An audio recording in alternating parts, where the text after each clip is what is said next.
It is Thursday, September the 26th. You had an interesting stat about the last, I think, 6 presidential elections and what happened to markets leading into that. The stock market in October prior to the presidential elections are historically off 3.7%.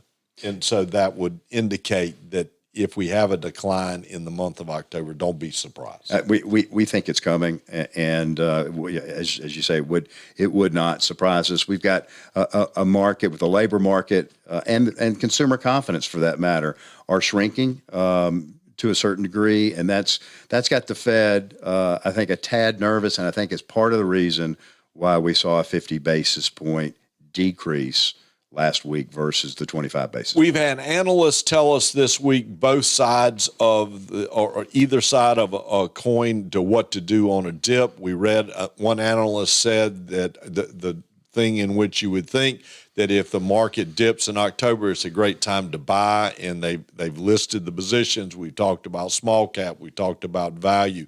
We've even discussed international. We aren't there yet, but we talked about utilities and the things. But then another analyst this week came out and said on a dip, you ought to buy into bonds and you ought to buy into precious metals. Well, what that's saying is there's just a lack of confidence right now, right, especially in equity markets. So we're really happy with where we are with portfolios for the most part. The percentage that you're in the market is where we're going to reside for a while and just see what happens through October and obviously the first week of November. We'll continue in October to do housekeeping and be sure that we have the right pieces. If we need to change things, we change things. If we need to get them balanced, we do that. But as it goes, steady as it goes, and as we've been saying since probably spring of this year, seatbelt signs are still on, but we want to be in the market, and we're seeing the rewards as we do the reviews. The numbers are looking good. Yes, they are.